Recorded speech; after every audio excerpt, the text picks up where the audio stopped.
Hey everybody, it's Brian. Before I did this Seahawks stuff full time, I worked as a manager and senior leader, so I know how lonely it can be to try to find someone you trust to talk through people issues, org issues, process issues as you try to lead an organization. Ryan Cleveland of RyanCleveland.com is someone I trust to have those conversations with. He specializes in working with CEOs and business owners, and you can get a complimentary free discovery session to see if it's a good fit for you. Just go to RyanCleveland.com to sign up and start now. Hello, everybody. Welcome to another episode of Real Hawk Talk. I am Brian Nemhauser. You can find me on Twitter and Instagram at HawkBlogger, and you found me here probably more than you ever wanted to today. This is pod number 4 of the day, I think, if I'm keeping track. Lots and lots to cover going on with the Seahawks today. We'll break down all the news for you. We will do Patreon questions as we always do for our folks over at patreon.com/HawkBlogger. We will talk about a Bills game. There's actually a game happening this week that we will probably have to spend a little bit of time on, and we'll give you predictions for that. So a bunch to get to. But before I do that, let me bring in two of the best and brightest. And I'll start with Dayna O'Gorman, because Dayna at Dayna OG on Twitter, you've been traveling, so we haven't had a chance to see you for a little bit. How's life? How you doing, Dayna? It's been really fun. You know, we've gotten to go on a couple of trips, got to go to Maine to go leaf peeping like the old people do. It's so fun. There's so many microbrews in Maine. I had no idea, but I'm pretty sure stopped at all of them. So yeah, we had a great time. It was super fun, but I've missed chatting about Seattle and the Seahawks. So I'm excited to be back. Well, I know everyone's been missing your thoughts and personality on this show. Like they can only take so much of me, that's for sure. And we also get Nathan Ernst at Nathan E11. Nathan, how are you doing, my friend? Doing okay. I've recovered from a bit of a cold thing, so but feeling better now. But yeah, I'm doing all right. How about you? How are you doing, Brian? You know, I'm doing well. I for whatever reason, last night was one of those nights where, you know, my eyes popped open at like 3:30, 3:45 and never quite got back to bed. And so I'm ready to go it's 6 o'clock now. Like I could climb into bed and fall asleep, no problem right now. But I'm going to make it to at least 8:30, I think, tonight. You know, probably be my bedtime, and we'll see. And then tomorrow morning, it gives me a reason to promo. Some of the people, at least 2 of the people that deserve the most, that have to be the happiest today, most recognition. Griffin Sturgeon, See Mike Spin Move, Maddie Brown of the Seattle Overload podcast have been very consistent in their evaluation of the linebacker situation for the Seahawks and about the need to make these moves. And so I worked it out. I was going to try to get him on for tonight. He couldn't come on tonight. He's going to come on with me tomorrow morning at 7:15 a.m. So Hawk Blogger mornings will be early in the morning, but he and I are both early birds, so it'll be great. So you can have a couple early to bed, early to rise. High energy pods. You're going to be a little sleepy tonight. I'm imagining Griffin might be a little sleepy at 7:15 in the morning, but I think you're going to wish I'm sleepy tonight. I'm super enthusiastic about everything going on. So wide awake. So let me recap for folks that are just tuning in and have not kept up with everything going on. There's a lot that happened. You guys check me on this if there's things that I miss. So big news of the day. Seahawks trade Jerome Baker, one starting linebacker, for Earnest Jones, the 4th, another starting linebacker. They include a 4th-round pick in the trade, so it's Jerome Baker and a 4th-round pick going to Tennessee for Earnest Jones. It's 24, almost 25-year-old middle linebacker. We also have heard from Mike McDonald that Earnest Jones will be the new middle linebacker for the Seahawks. Tyrell Dodson will move over to the weak side linebacker position. So that's news. We heard that Tyrell Dodson will continue to wear the green dot, so he will continue to call the plays, even though Earnest Jones, I think that might be temporary is my guess, but we'll see. That is the news of the day. So that's one piece. We also found out that Abe Lucas, he does exist. I know people in our chat say that he's a figment of my imagination. He does exist. I have video evidence. I posted it. It felt so good to be able to post that today. He and George Fant were designated to return. Abe Lucas from PUP George Fant from IR. They were back at practice today. They practice in limited capacity. It opens up a window for Abe Lucas, 21 days, to where he has to then at that point either return to the active roster or revert for the rest of the season to IR. Coach McDonald today said they are targeting the 49ers game for when he would come back. That would be the week after the bye. We're not done. What else happened? The Seahawks put Stone Forsythe on IR today. And in a corresponding move, they claimed a player who I have to look back up his name. I think it's Josh something from the Ravens, who was a linebacker that played for Mike McDonald at Michigan. His name is, I think it's Josh Ross. And also was a special teams player for the Ravens.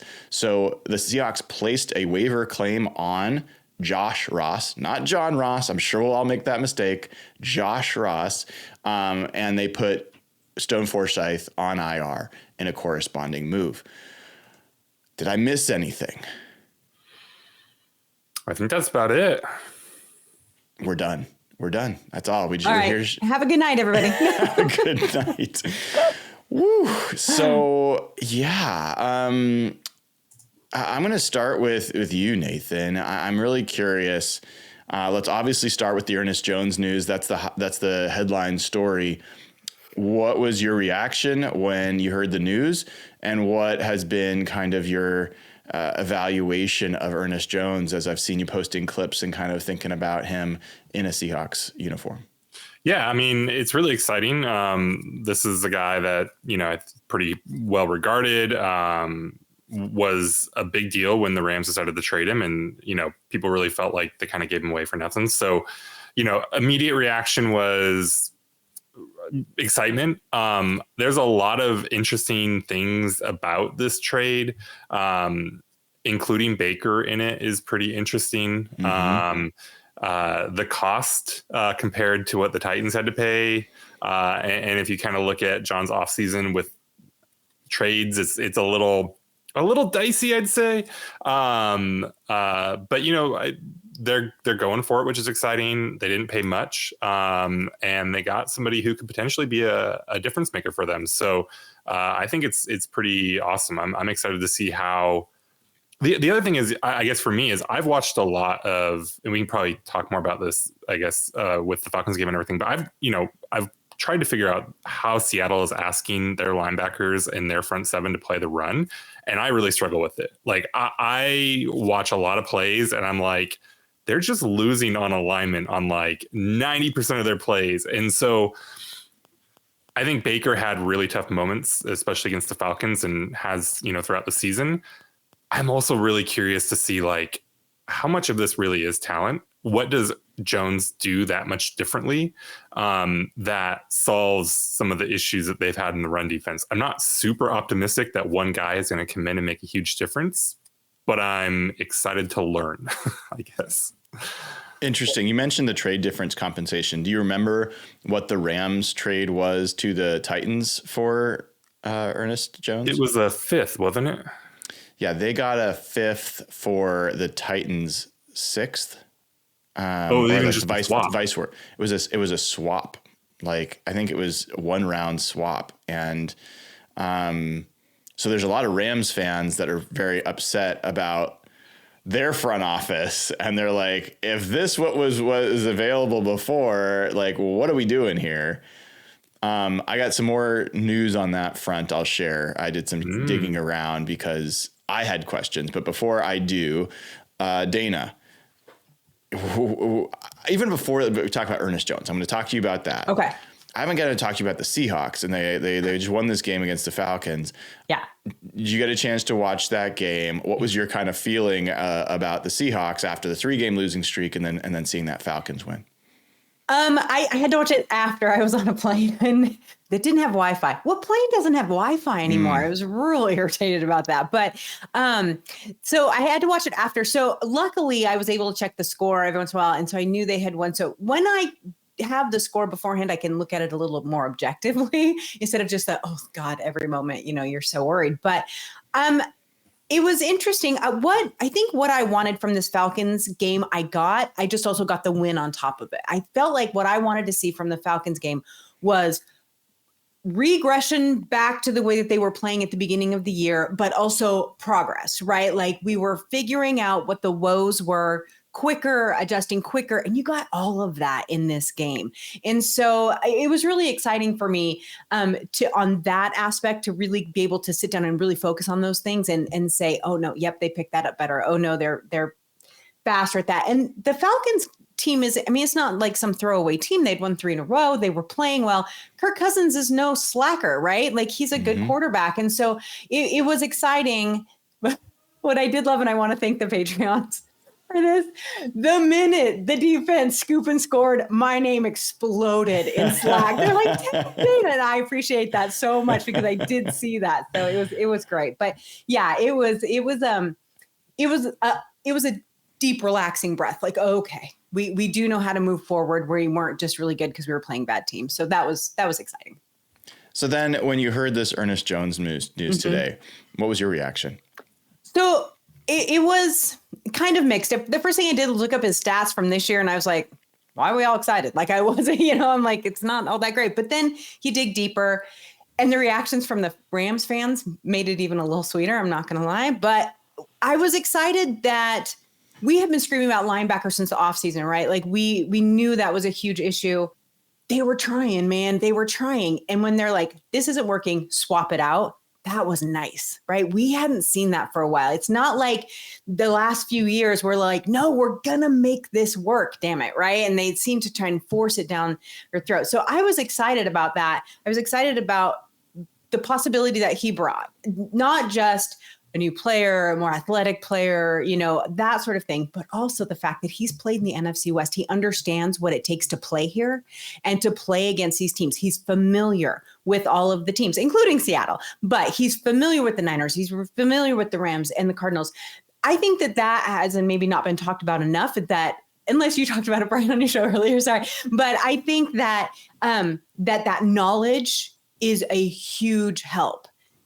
The fact that they get to play the Bills 2 weeks in a row is not so bad either. I think that's pretty good. But I was excited. I'm ready to see them change it. But I was excited that they saw they needed to change it up. And they've done it a couple of times now.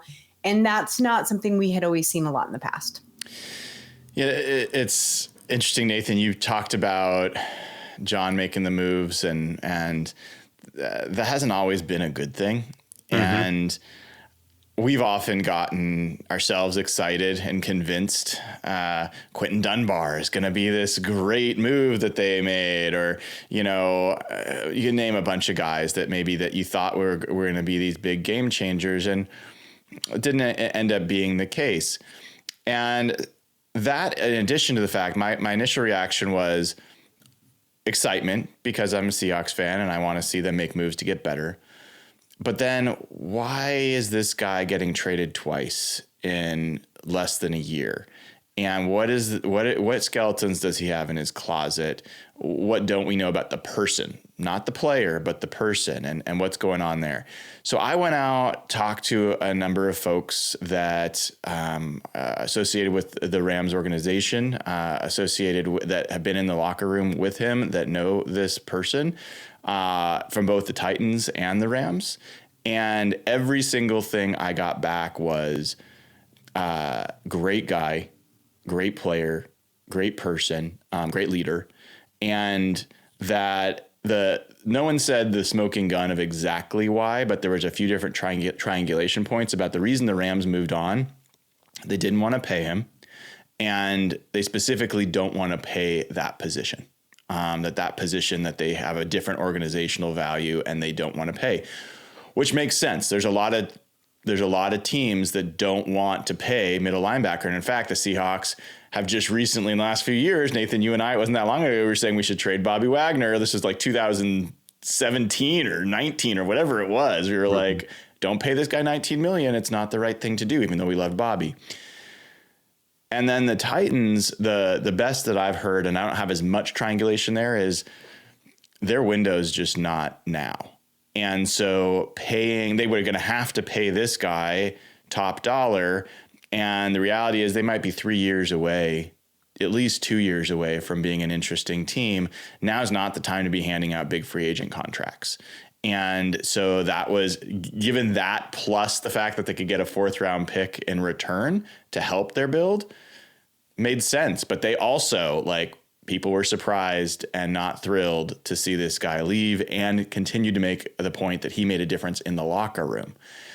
So now I'm starting to say, like, okay, breathe a little bit of a sigh of relief of, okay, the person's good. The tape sure seems to look good as well. I'm curious, Nathan, if you've been seeing some of the clips I've been seeing out there about what he offers as a blitzer, as a coverage player, as a run defender. I'm curious what your assessment is there. I haven't watched a ton, but like, he is a complete player. Like, the highlights are, like you're saying, everything from his ability to just completely steamroll a center on a blitz to, you know, doing cool stuff, dropping back and in zone and things like that too. So yeah, I mean, like, by all accounts, he's very good on the field.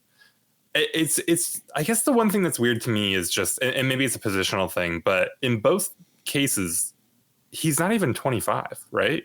Mm-hmm. And so, like, what are the Rams? Like, there's talk that they may be looking at trading Cooper Kupp, and, you know, so, like, where is their money going to be going? Like, this guy is a guy that can be good, should be good 3-4 years from now when you should be trying to win again, right? Like, NFL reloads typically can happen fairly quickly, right? I mean, it's typically about getting that quarterback. So it's just strange to me that both of these teams are like, yeah, this guy could be good for another 4 or 5 years, but we'd rather have a 4th round pick. That's still odd. Do you think that part of it may be this?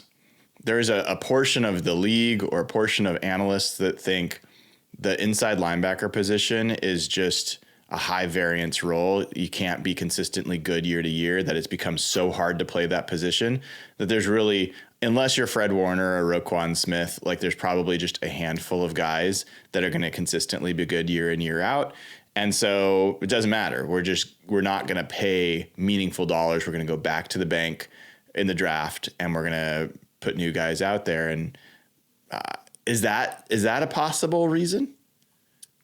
I mean, I'm not going to say that I've been, like, super closely tracking how the aging curves of, or how static middle linebacker performance is year to year. I feel like that's not really true, though. Like, I feel like middle linebackers are typically, like, you still got, like, Demario Davis out there playing really well. Like, and now he was great. Like, so maybe Devontae David. Yeah. Yeah. So maybe these top end guys just age better, but I don't feel like, middle linebacker is actually a pretty steady position that, like, these guys are usually good kind of year in, year out. And, like, I'm trying to think of the boomer bust linebackers, but I guess it's hard to, like, for that position, once you kind of know their name, then they're so well established. It's not like a receiver that can just kind of come out of nowhere and have a good year and then disappear again once the team, you know, gets other weapons or isn't terrible. So no, I wouldn't think that, but maybe I'm wrong. Dayna, I made the observation a couple times today, and I actually asked Mike McDonald about it. Like, it was 8 games into his tenure with the Ravens as a defensive coordinator that they traded for Roquan Smith. And then 7 games into his tenure, you know, his time here at Seattle, he makes a trade for Earnest Jones. I don't think it's the same situation or the same player or anything like that, but it is interesting that it's the same position. 2 times. What do you make of that? I think that he really likes a good linebacker. I make out of it.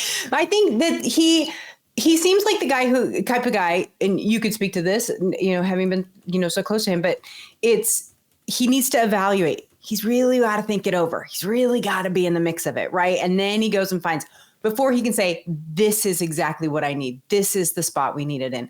And so I think that it's nice that he has the ability and that he's been given the ability to go out and get these players. But I think more than anything, what it comes down to is that he knows what he's looking for. He has to see if he has it, he doesn't have it, he goes and gets it. And that's very refreshing. I want to comment on two things though. You said something about him being a good leader in the locker room. And I actually reached out to a friend of mine too. And he said the exact same thing, that there's that leadership role there. The interesting thing about it though, because at first I was like, what is going on? But it was great. The leadership, I think that is hugely needed in this locker room. And so I am excited to get someone who's not afraid of leading and who is willing to lead in there. I think that is going to be very helpful. And I know you guys have talked about that to death. I've talked about it to death, but I'm excited about hearing that about him. The other thing to mention what you were talking about before, I'm really curious how much money he has been hinting that he wants, or his agent. Is it an insane number? Is it a number that they're like, we're not going below it, and don't even bother talking to us if you're going to? Because if that's the case, that is going to scare off a front office more than anything else, I think. But it makes you then wonder if Seattle knows that. And from what I've been reading and hearing today, they don't see this as a half-season rental. It'll be interesting if Seattle is not afraid of the number that maybe has been thrown around a little bit. I would be shocked if they traded a 4th round pick and did not re-sign for a half-season rental. I agree. I would be. Nathan, you disagree? I mean, we've seen them do it with the 2nd round pick. To remind me, Sheldon Richardson. Sure. And Clowney too. What was Clowney? Clowney with a 3rd? Oh, why do we have to keep saying his name? I don't even like it. I don't know why you have such a strong reaction to Jadavion Because it's funny. Yeah, I mean, Clowney was not that high. No, he wasn't second, but he was. Yeah.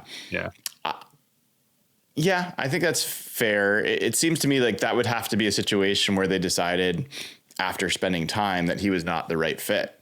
So I guess it is possible that they'll find that out. It would seem surprising to me that they would do that here, especially also considering that this is a guy that Mike McDonald said today he noticed in the Super Bowl a few years ago, and then he's been playing for a defensive coordinator who worked under Mike McDonald in the same scheme.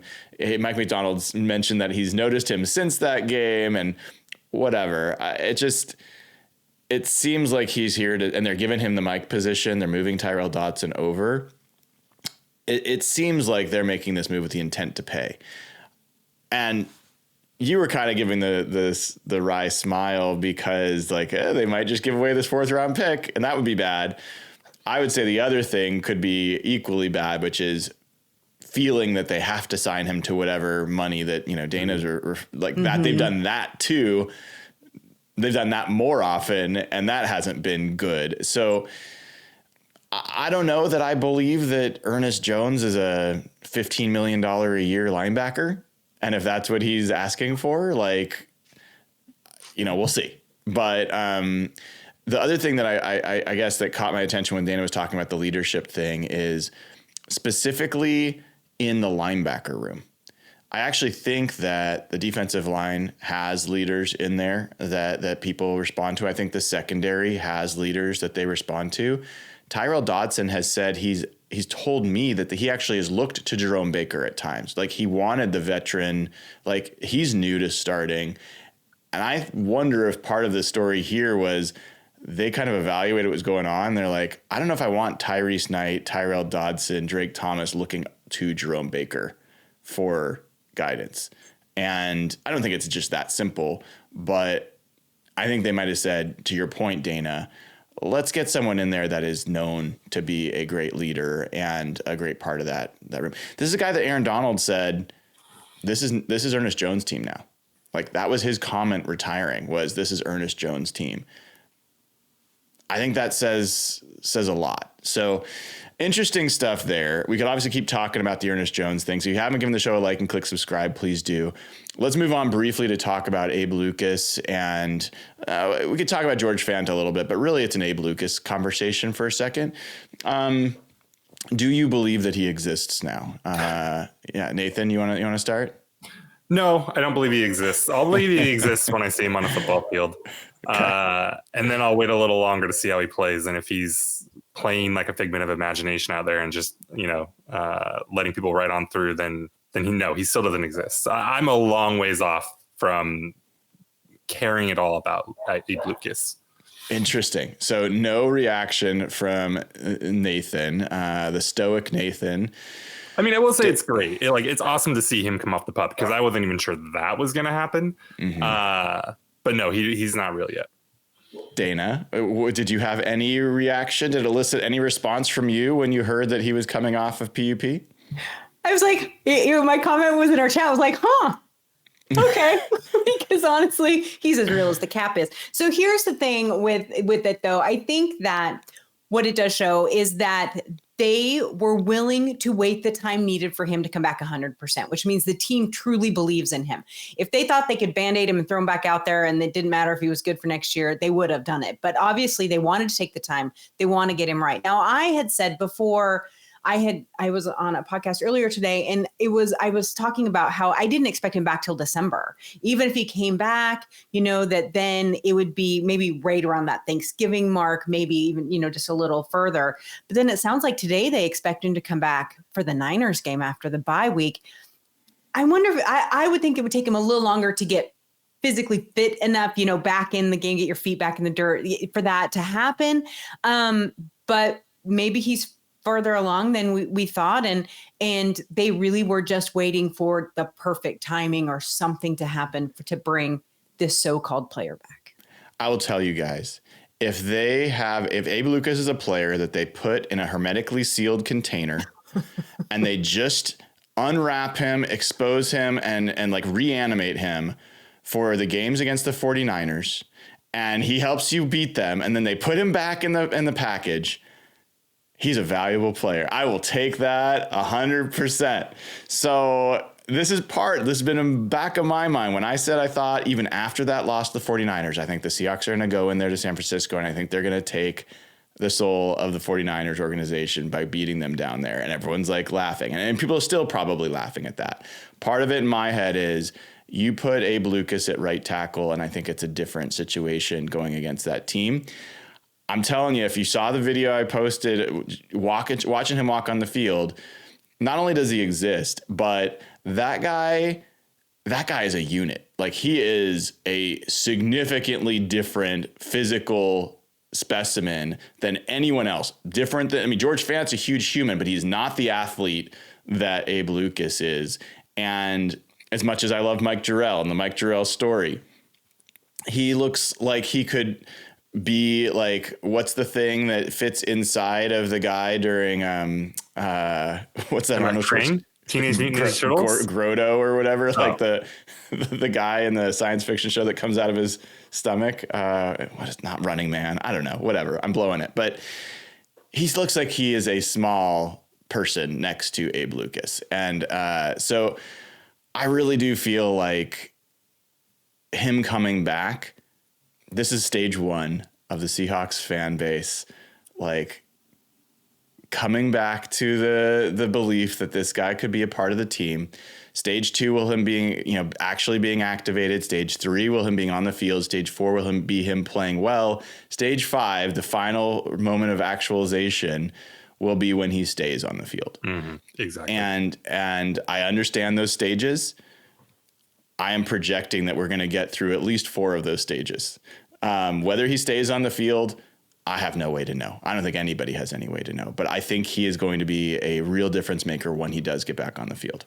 Yeah, I mean, the two things that I'm really interested to see is, like, one, just like being big and being strong and running fast in a straight line is all fine. But if you have a degenerative knee, like a bad knee or a degenerative knee thing, his ability to get out there and like do all the weird twisty stuff that you have to do to block a defensive lineman, that's a huge test. And then, the next thing is, how does his knee respond after he does that, for an entire game? Can he get back, the next week and be right? So, just getting out there at all, getting on the field, being able to actually play football and make football moves, which we don't really think of offensive linemen making football moves, but there's still all kinds of like body contortions and people falling into you and weird stuff that happens. Mm-hmm. And then just his knee being able to respond and keep him out there week after week. Can I ask you guys a question? How much better does it make you feel, though, knowing that Jarrell played well? I mean, he's not the same player. We get it. He's a rookie. He makes rookie mistakes. But if they have to kind of pace Lucas back, or maybe he doesn't respond as well, it makes me feel better to know that at least you can throw Jarrell out there and it's not a disaster.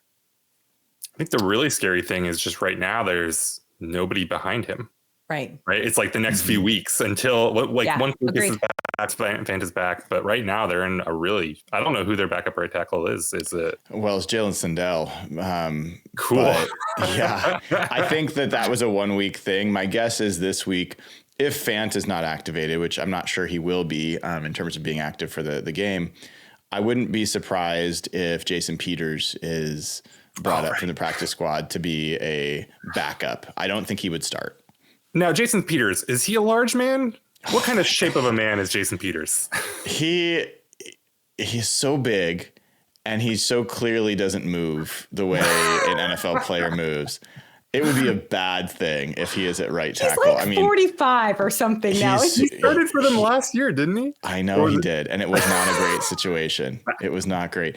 But here, like, I would just say this, like, Abe Lucas is, first of all, we don't know exactly what the injury was. There's a lot of things that have been speculated. Once we get to talk to Abe Lucas, I'm sure that will probably come out. Greg Bell tried to ask about it again today, and Mike McDonald, I'm a little proud of Mike McDonald. He's getting a little bit more savvy about how to act stupid about, I think he knows exactly what went on with Abe Lucas's knee. And he's like, I don't know this medical jargon. Like, okay, Mike. So we still don't know. I've heard rumors, but I'm not going to spread them because I just don't know for sure. But whatever it is, if it's, we've landed on this idea that it's chronic. Brady Henderson, his sources, which have been the most accurate so far, have been that it is not chronic, that it is actually something that Pete used that word and it got everybody off on that tangent, but it's not. And that their perspective is all along has been he is going to be back and stay back, but they're being cautious with him. That's been what he's heard. That's what he's reported multiple times. And so I just think there's like these HIPAA laws, if people have heard about them. And if the player doesn't want, or the player and agent don't want or allow the team to talk about the injury, they can't. And so that might be at play here where they've like, I don't want it out what this injury was. And I don't know. So it is a little bit weird. It's clouded in mystery, but based on what we do know, or at least what's been reported, I think there's reason to be hopeful here. I think it's safe to be hopeful. It's not safe to count on him. I think those are two different things. It's never safe to be hopeful. Hoping only leads to getting to getting hurt. Hope is the whole reason this show exists. I mean, we have been, this has been a little glimmering light in the darkness of the last 8 years that's kept me like engaged in this team. Dayna, we should get to Patreon questions here in a bit. So if you haven't already, go to patreon.com/hawkblogger, sign up, get access to the Slack channel where you too can ask us questions every single week. And if you enjoy chat, Slack is great because it just keeps going even when we're not doing the show. And there's a lot of good people in there, and they keep it kind and friendly in there as well. And if they don't, then they hear from me about it. So it's a great place to be, and we appreciate your support. So Dayna, what questions do we have from Patreon? We have some good ones this week. All right. So Nathan, I'm going to give this one to you. If Kobe Bryant continues to play well in Jenkins' absence, is there a chance he could supplant him at safety? Kobe Bryant is continuing to do the one thing he's ever done well, which is be extremely lucky about where he is on a football field a couple times a game or a couple times a season. No, I don't think Kobe Bryant is any kind of a long-term answer. I mean, could he beat out... Is Jenkins supposed to come back this year? He is. He is. Okay. I would be very surprised if he even beats out Jenkins. And he certainly isn't, I think, any kind of an answer for this team past this year. Other than he's fine backup. He's not like the worst thing out there. Mm-hmm. He was on a national television program. I think I posted that in our group chat where he did a great job. I mean, he was like out there and he's like chatting with everybody, and they were asking him about his name and all that stuff. And he loves his name, but it was really, I came across it. I'm like, wait, Kobe Bryant? Like, I was surprised that he was on a national level show, but they sure were excited to chat with him. So that was nice. All right. Brian, is this team an above average O-line away from making real noise? Now, the first question was from Hawks fan Matt Mann. This one is from Zach. Yeah, I mean, the short answer is yes. That's what I believe to be the case. I think that you could have, before today, said the Seahawks defensive line is top 5 in the NFL. I believe that when healthy, I think they are top 5 in the NFL. I'm including the edge players in that. I'm including, the defensive tackles.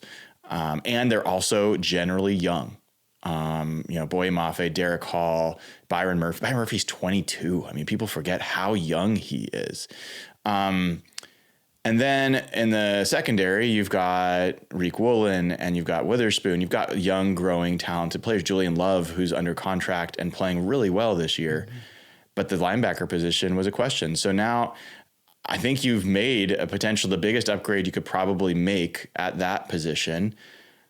There's reason to think that this defense will figure it out this year, as long as they can stay on the field together.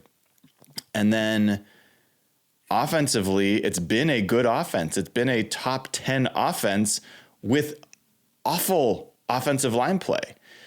When and if Geno Smith and Kenneth Walker can actually play behind an above average offensive line, this becomes easily a top 5 offense. And if you have a top 5 offense and a top 10 defense, yeah, you're going to be a pretty interesting team. Cool. All right. Good answer. That makes me happy. All right. This one is from Mark. Okay. I want you both to answer this one. Hypothetical. Tampa offers you a second next year for JSN. Do you take it? Would you give up on him for a first? What about Tyler Lockett for a second or a third? Nathan first. Lockett for a second, I do in a heartbeat.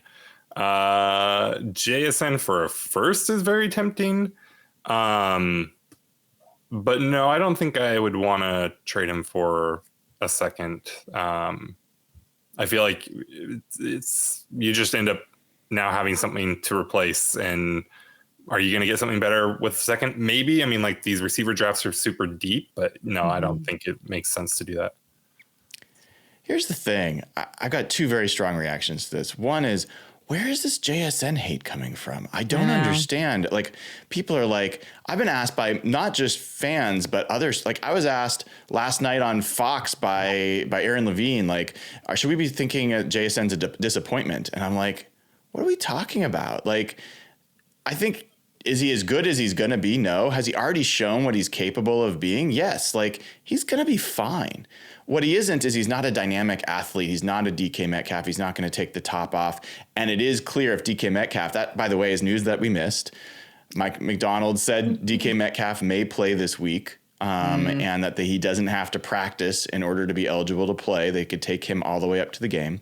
But it is clear that with DK Metcalf out, there's nobody to take the top off in the receiver corps. As good as I think the receiver corps is, that is something that DK does and nobody else does. So if JSN's not going to be that guy, you do need some other players, especially if DK, for whatever reason, doesn't come back, like if they don't keep him. But I think they will.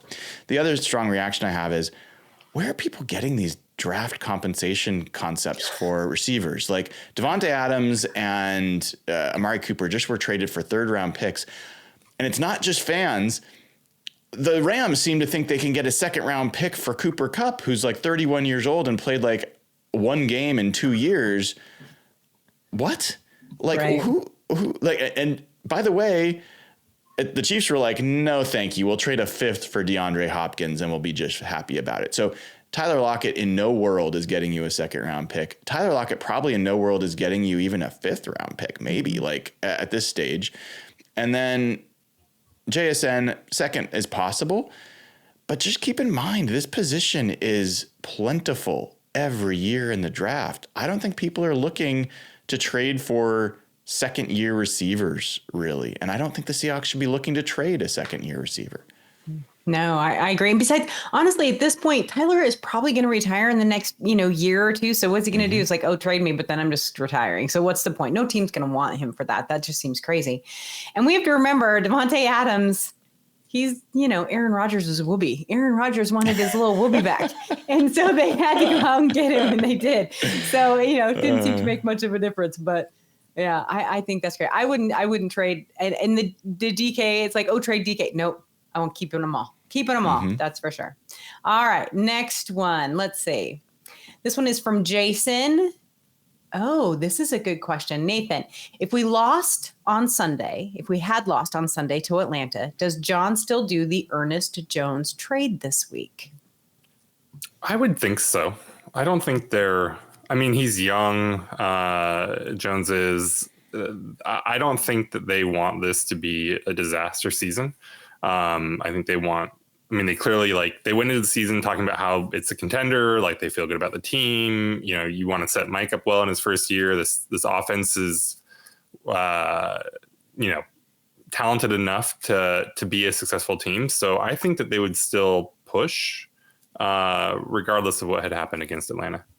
The correct answer is that he'd just have given a first round pick instead of a fourth round pick because he would have been that much more desperate. Yeah, extra desperate. Extra desperate. All right. So this one, Brian, this one is for you, from Hawks fan Matt Mann.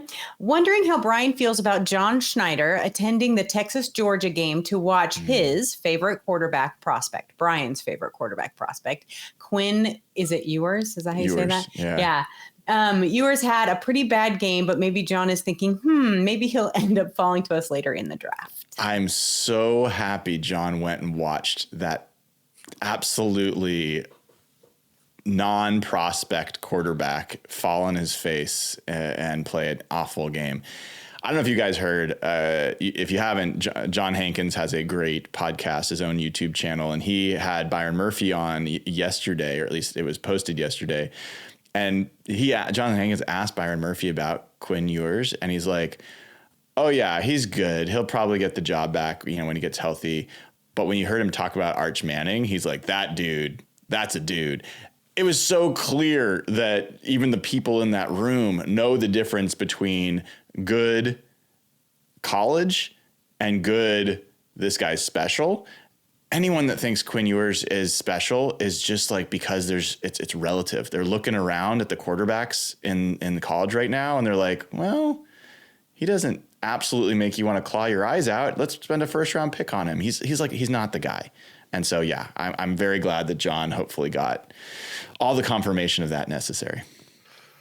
All right. This one is from Brendan. With the moves that have come on the front seven in the past week, it seems clear that Mike has evaluated where the D is at and identified opportunities for improvement. Do the recent moves and the improving help change your expectations for this defense at all? Nathan?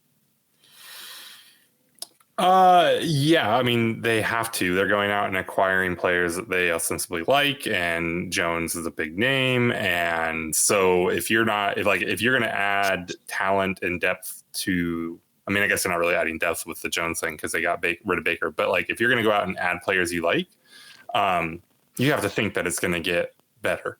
That said, I do think that the defensive performance against Atlanta was a bit of a mirage. I think that there's still big issues there. I don't think that they suddenly solved everything that we'd seen the previous 3 weeks.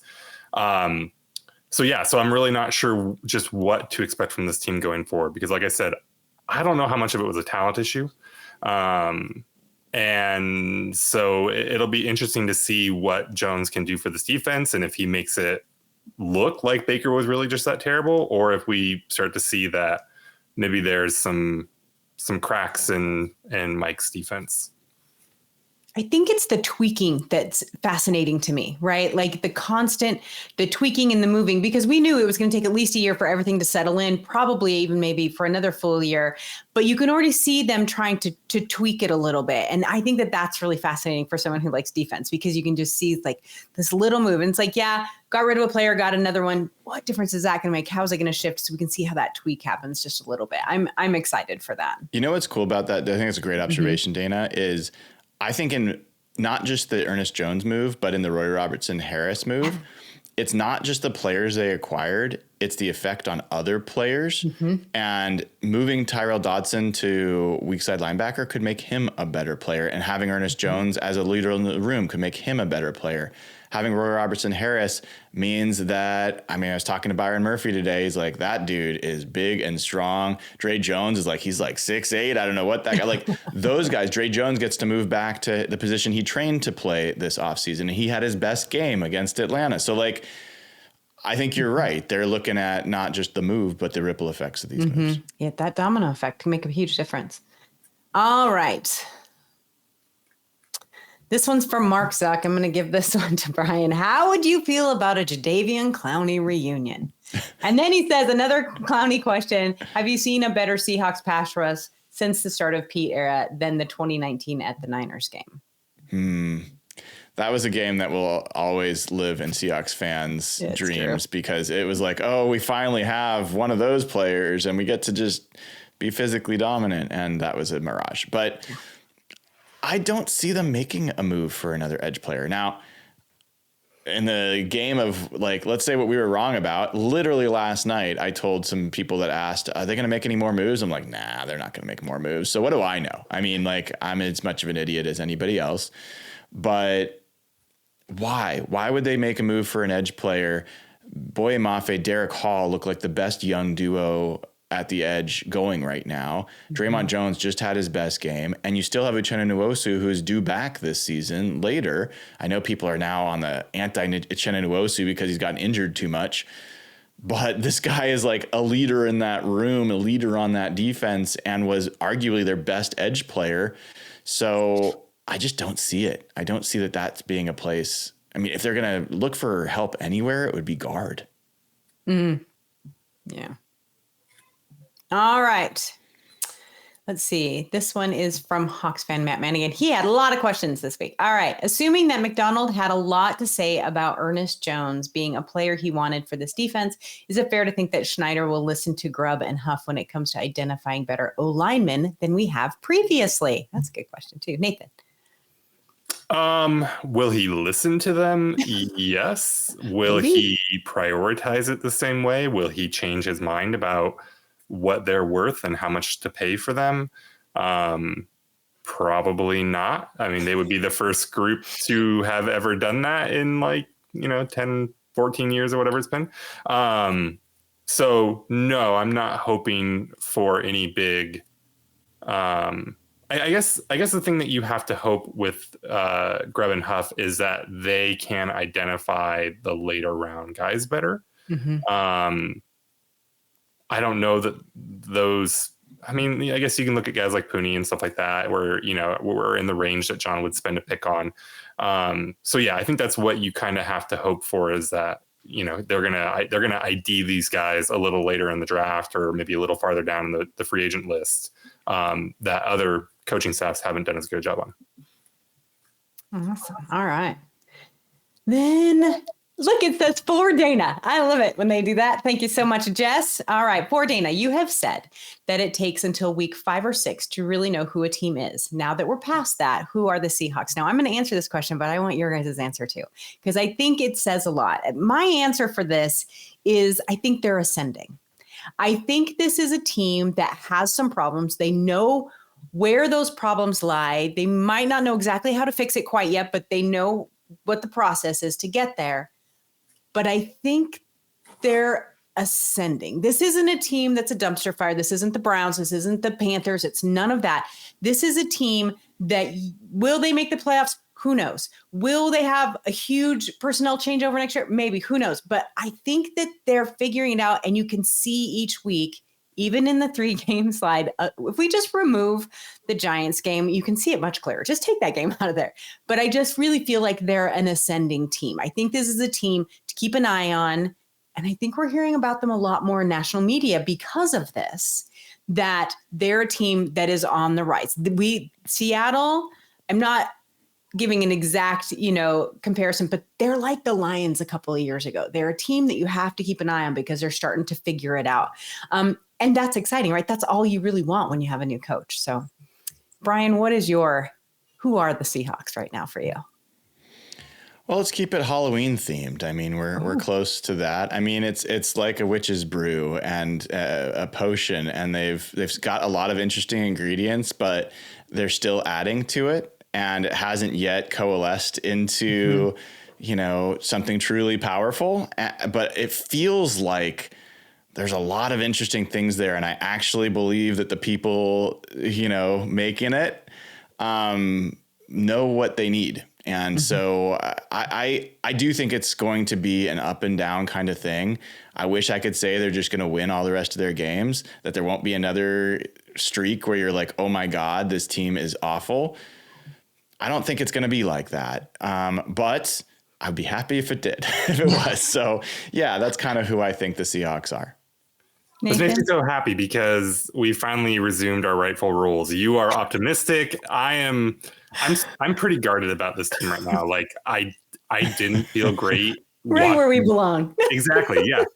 I'm not pessimistic. I'm trying to be realistic, and but I'm guarded. Like I really am concerned that this defense is not meaningfully better. I mean, there's obviously a lot of reasons with adding the players that they've added the last week or so that they really could ascend and take off and get a lot better. But I'm just not convinced of that. I think you look at the 14 points that they gave up against Atlanta and the turnovers and all that, and I don't know how much of that is repeatable and real. And the offense,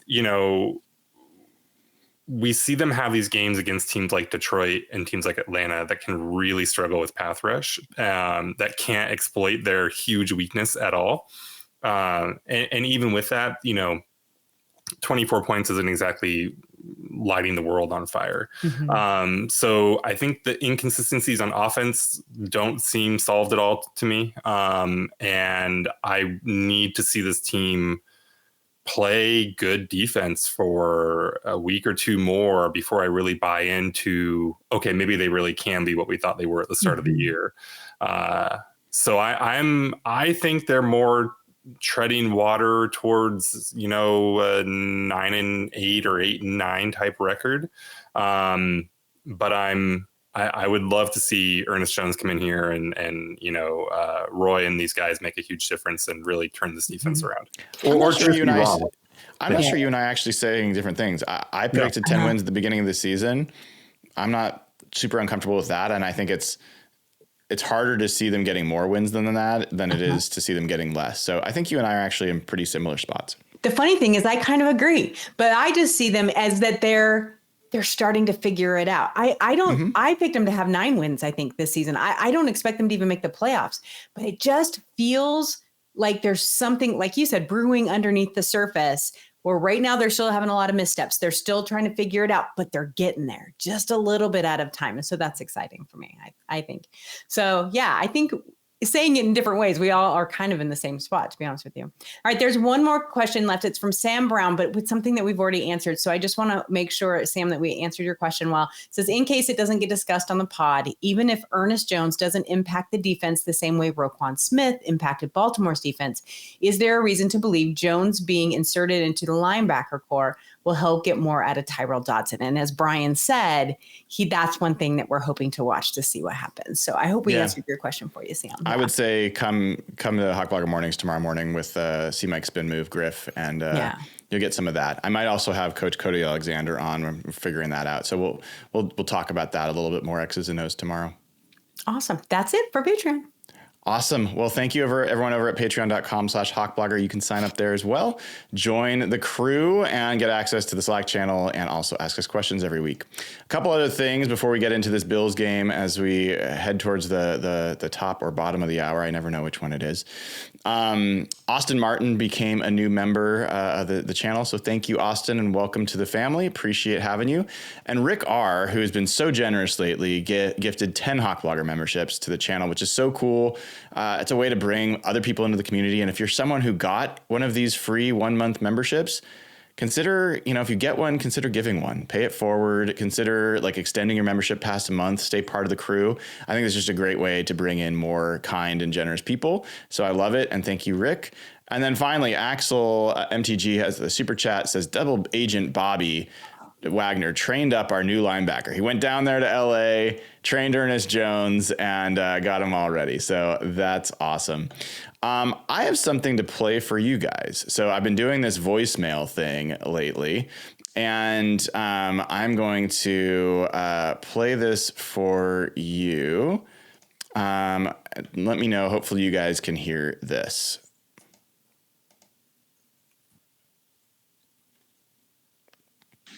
What's up, guys? It's Chandler. Chandler from Fresno, as Evan likes to call me. Thank you so much for featuring my message on the last time you guys used these on the previous show. Made my entire night. It was so cool. So dang cool. Thank you so much for doing that. I love you guys. My question is, if you could pick a dream Super Bowl matchup right now, what would it be? The only rule is, though, you can't choose the Seahawks, because if we could choose the Seahawks, I would choose Seahawks Jaguars in a heartbeat to get us that second ring. So you can't choose the Seahawks. And my answer, hopefully this doesn't steal someone's, Ravens and Lions. I feel like Ravens and Lions would be better than Chiefs and Lions, because you don't get the whole Kansas City three-peat narrative. Ravens and Lions would be just strictly about how awesome that game is going to be and how chaotic and how many points are going to be scored. So that's my answer. I love you guys. Hope to. All right. What is your answer? Go ahead, Nathan. Well, I mean, I have a variety of ideas here. I would say, obviously, Chiefs out of the NFC. And then it would be very funny to see them beat the Niners in the Super Bowl again, although that would mean the Niners make the Super Bowl. So there's, pros and cons to that. Also, the idea of just gifting Andy Reid a Super Bowl, another one, picking some like the Giants. But I think my pick would be Chiefs Bears. I am not a huge Caleb Williams believer, but I would like to see him succeed. I would very much like to be wrong about him. I would love to give Brian a bunch of crap about Shane Waldron going to the Super Bowl. That would be incredibly fun. And it would just be a different thing. I mean, not the Chiefs part, but the Bears part would be pretty interesting. So I think that would probably be my pick. Dayna? Okay, so I was going to say Lions Chiefs, but at the same time, living in Kansas City, I can't do it again. I can't. It gets so exhausting around here when the Chiefs are in there. So I actually, when I did my picks for our turf football, I did Lions Chiefs. But I agree with our caller. The Lions Ravens would be such a good game. Like, that would be just so fun to watch, those two coaches, and like, oh, it'd be so good. The other one I just saw, it was in chat, was the Lions versus Steelers. Like, honest to God, I'm so not mad at Russ anymore. I think that would be hilarious. Like, that would just be fun. I don't know. So I think if I had a dream, it would be anyone but Kansas City or San Francisco at this point. But definitely the Lions. I want the Lions in there real bad. It's funny. I think Lions Chiefs, just as a football fan, I would love to see that. I think it'd be a fantastic game. Mm-hmm. But like the softy in me, like the sentimental person, would be Lions Bills. So either way, one of those fan bases gets their ring, and I think that'd be a fun game too. That's a good one, Brian. Yeah, that would be good. Yeah, that would be one of the ones I put out there. Thank you for the. What's that? Oh, sorry. Is there a team you said Steelers? I don't know if there's a team I'd want to see less. And I have no hard feelings. I could not do. Love Mike. How do you not love Mike Tomlin? The Steelers are on my bad list still. No. Oh, you guys, it was like 1,000 years ago. Get over it. Mike Tomlin wasn't even there. I could not do the rest discourse though. And I have nothing against him. I am generally pro rest, but oh my God, that would be exhausting. But the beauty of sticking it to Sean Payton, oh my God. It wouldn't just be Sean Payton that was getting it. It would be for me. Yeah. That's all that matters. So I want to thank you for the voicemail, and I've got some more that I'll play in Hawk Blogger Mornings probably tomorrow. If you want to leave us a voicemail, it doesn't have to be about the Seahawks or even about football. It could be about any topic. It could be a joke. It can be just an observation. Record it on your voice memo app on your phone, and then attach it to an email and send it to me at brian@hawkblogger.com. I reserve the right to not play it. So you're not guaranteed, but so far we have a pretty good hit rate. So fun to do. And you never know what show it might turn up in. It might be Robert Mays. It may be Mike Sando. It could be Jeff Simmons. It could be Real Hawk Talk. So feel free to drop those, and I will do my best to play them. All right, guys and gals, we should talk about the Bills game, obviously, since we're getting towards the end of the show. This is a huge game, and it's a game where you've got undeniably one of the best teams in football and a team that has legitimate Super Bowl aspirations. The Seahawks have played two teams that fit that category. Hasn't gone so well. So at the same time, the Seahawks did have the ball with a chance to win or take the lead in the fourth quarter of both of those games. But I don't think anyone left those games feeling like, oh yeah, the Seahawks are right there. So before we talk about predictions, Dayna, what do you think you need to see in this game? And what do you think you are going to see in this game? Well, I would love to see a competitive game, right? Like I want to see some back and forth. I want to see the defense being to hold, Allen in the pocket, not letting him take off, not letting him run, like some good solid line play there. The offense, I want to see the consistency that we saw last week. I want to see more of that. I think K9 is going to be huge in this game. I think that especially if DK doesn't play, the weight of the whole game ends up on Ken Walker's shoulders. And so seeing him to respond to that would be great because God knows he's done it before, right? I don't have a great feeling about this game, even though I know I watched your show this morning, Brian. You went on, you were talking about how he hasn't had any interceptions and he's due for one, Allen is. And I agree. And I would love to see that because, it's my favorite play of football. But I really just feel like I had this game as a loss when we did our predictions at the beginning of the season. And so what I want to see is that continued progression, getting better and staying competitive with these teams that really are top tier in the league. Nathan, I like Dana's kind of like wanting the fight back and forth. I think that kind of imagery of like reminds me of in the Lions game. It felt like the Seahawks offense was like absolutely punching back, and their right hand or whatever your weekend is just standing there hanging by their side, paralyzed and just getting pummeled. So they were only punching with one hand in that game. What is it that you think would represent?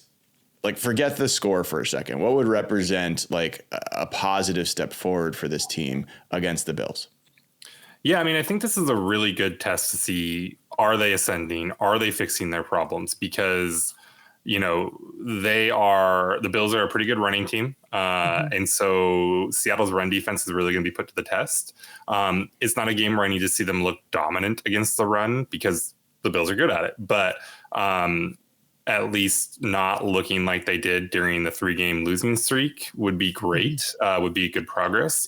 And then, they can get after the quarterback a little bit. They have some pass rushers that'll put this line to the test a little bit more.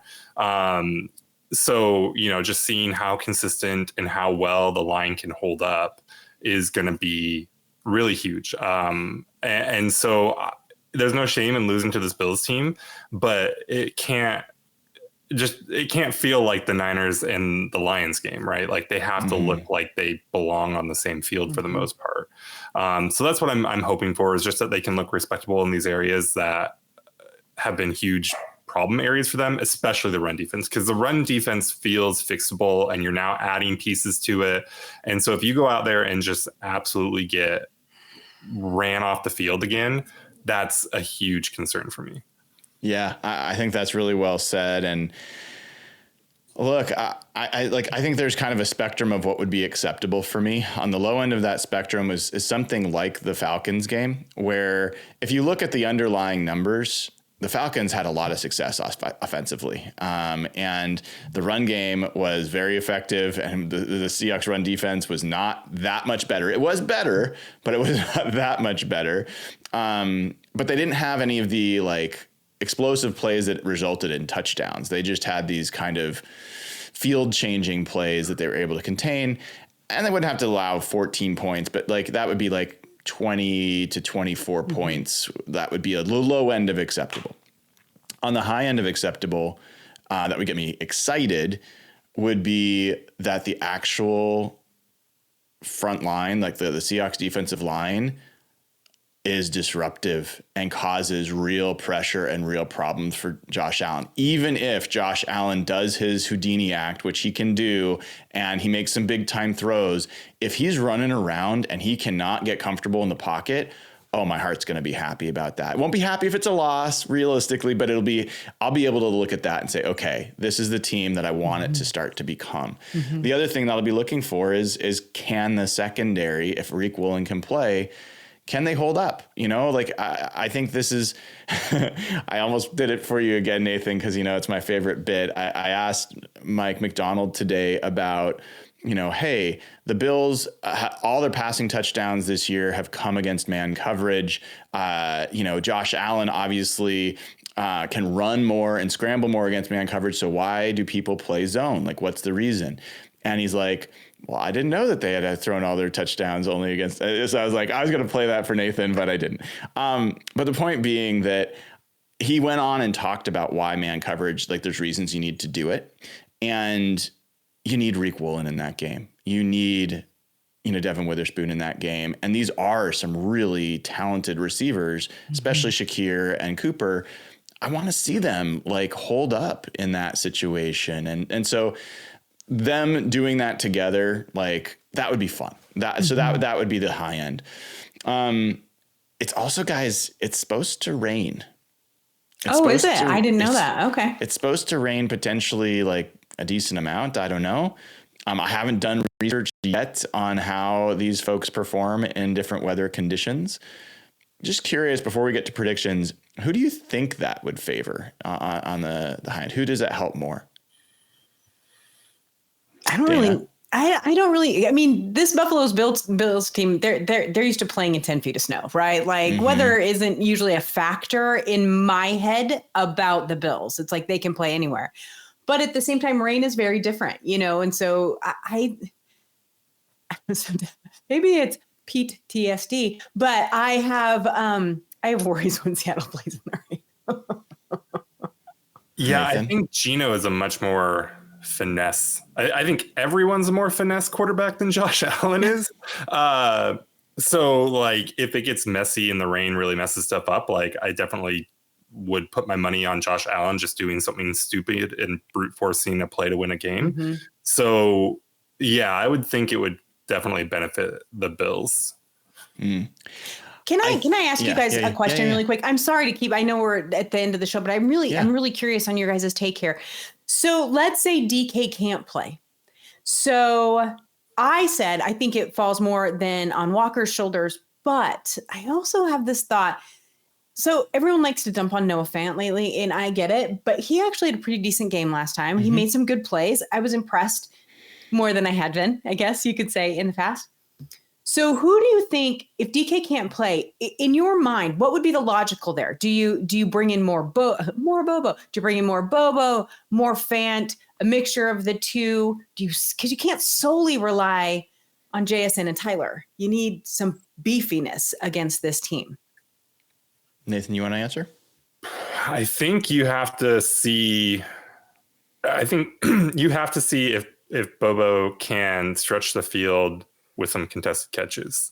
Like, can you get some fades, but some back shoulder catches? Like, he's not going to just beat teams over the top like DK is, obviously. But between him and JSN, you're going to have to find ways. Like, JSN can get behind a defense. I don't really think Tyler can anymore. And then, you're going to have to see what Bobo can give you as some kind of facsimile of DK. I don't know that Grubb is really going to throw a ton of multi-tight end base passing attack out there. But with, I'm a big AJ Barner guy, so I'd love to be wrong about that. Yeah, for sure. I would say I'm going to keep predicting it because, eventually I'll be right. Certainly Bobo will get some more snaps because that's just logical. But Laviska Shenault, I think, is another guy that you'd expect to see more of. And one of the things I found when I was watching the Bills games is they're a little vulnerable on screens and on wide, like quick passes to the receivers. if you have Bobo and Chenault both getting more time, you're going to have a more physical receiving core than you're actually typically used to having. And I think that could make sense. I think you also, like, Chenault's a guy that's a yards after catch guy. And so I think they could use him in screens. They could use him in some creative ways. They could use him in some end arounds. So that's where I think there might be some interest. McDonald mentioned Derek Young, who has not been getting many snaps. He would get some, but I don't think he'd get a ton necessarily. But I think, like, getting back really quickly just to the rain thing, I feel like that would probably mean this was going to be a closer game.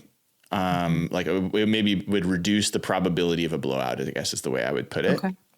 And the thing that, I haven't looked deeper into the numbers here, so I don't know. I could be totally off. But the Bills are a more reliant pass team this year than they've been in past years. They are a good run team, but they're not as good as they were last year for some reason.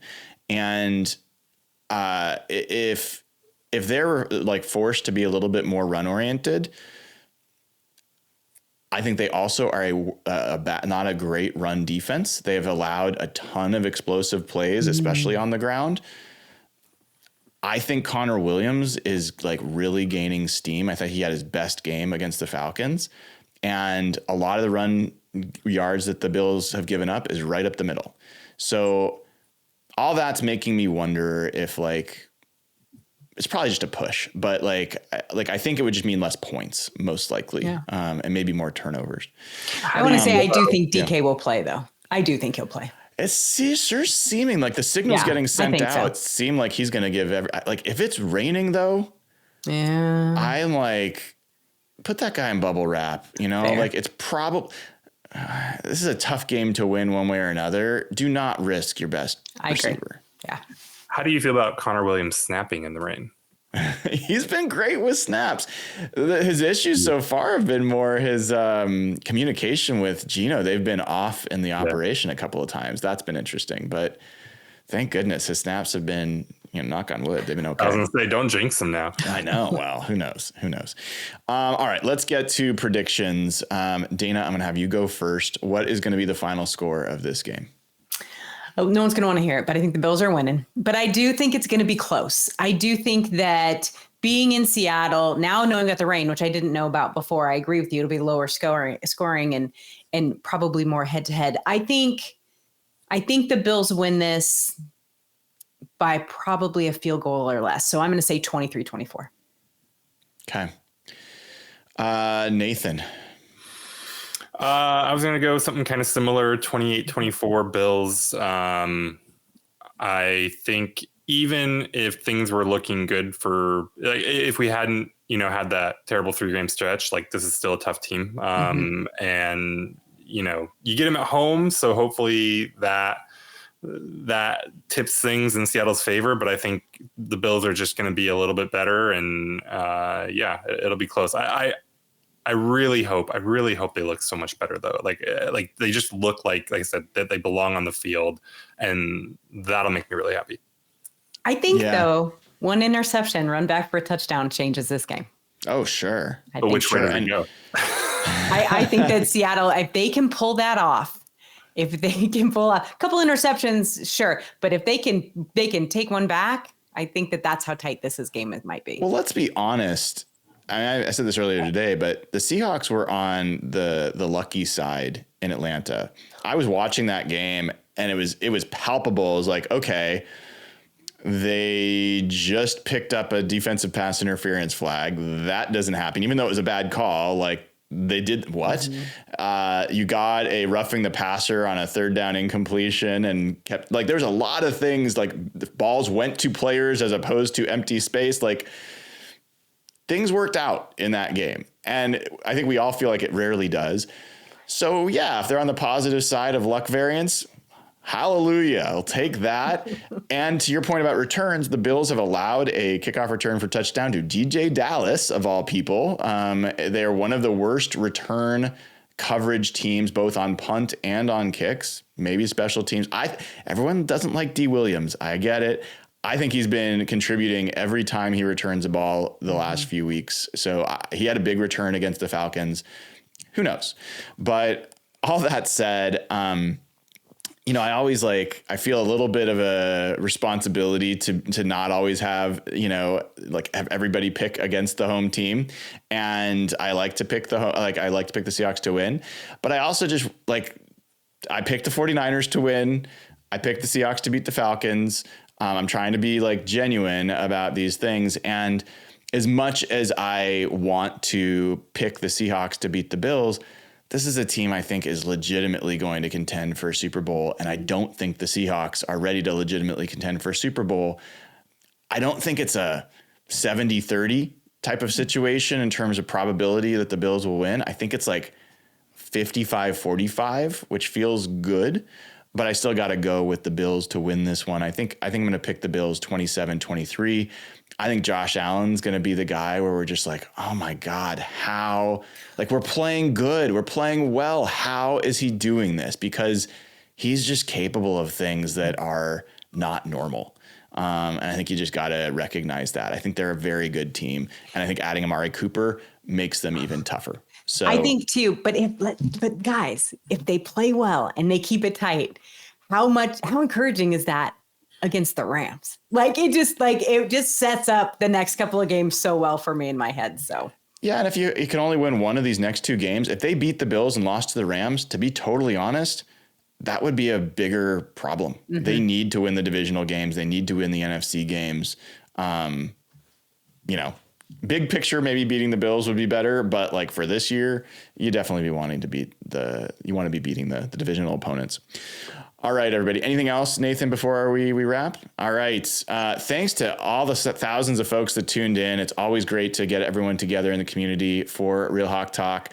Thank you to Dayna O'Gorman for coming back from her trip and spending her time with us. You can find her at Dayna OG on Twitter. Nathan Ernst, the man who is so much taller than you'd ever know because he's always low in his window on the screen. He is 17 feet taller than me, but we look like we're similarly built on this show. But Nathan at NathanE11, make sure you follow him. I'm Brian Nemhauser. You can find me on Twitter and Instagram at HawkBlogger. Tune in tomorrow morning, 7:15 a.m. start. Going to be an early HawkBlogger mornings as I meet with C-Mike Spin Move, Griff Sturgeon, to talk about his triumphant analysis about the linebacker position. We're going to let him take a victory lap about Jordan Brooks and how they should have never let him go. We're going to have the whole thing because honestly, he's put up with a lot of shit, sometimes from us, and he deserves, yes, even from you guys. Well, sure. But are you going to let him talk about Cody Barton's game? Or is that too far? He won't like what I have to say about it. I mean, there's not going to be punches pulled, but yes, we will have a genuine. Griff and I have a perfectly open conversation agreement. So appreciate all of you for sticking with us. Make sure you give the show a like and click subscribe. Head on over to patreon.com, sign up, get access now to the Slack channel and all the audio versions. There is an exclusive interview with Byron Murphy I did today. You will not want to miss, and it's up there for Patreon members. So you can get access right now if you join at patreon.com/hawkblogger. All right, everybody. Thank you. Have a great rest of your night. Hey, folks. This is Brian Nemhauser. Thanks for listening to the show. Hope you enjoyed it. Want you to know that Real Hawk Talk is available on all major podcast platforms. Go ahead and subscribe. Have all podcasts delivered directly to your phone after each and every show. And then go ahead and leave us a 5-star review. It helps us out, gets more people to the show. Then, if you haven't already done it, go to patreon.com/hawkblogger and subscribe for just $5 a month. Gets you immediate access to our Slack channel. Join hundreds of folks in that community to talk Seahawks about wins, losses, and all things in between. Not to mention become eligible to win giveaways for Seahawks tickets and get to ask questions of the Real Hawk Talk crew every week on the show. Finally, if you haven't gone to hawkblogger.com recently, head on over. Tail the Tape morning after articles are there every week.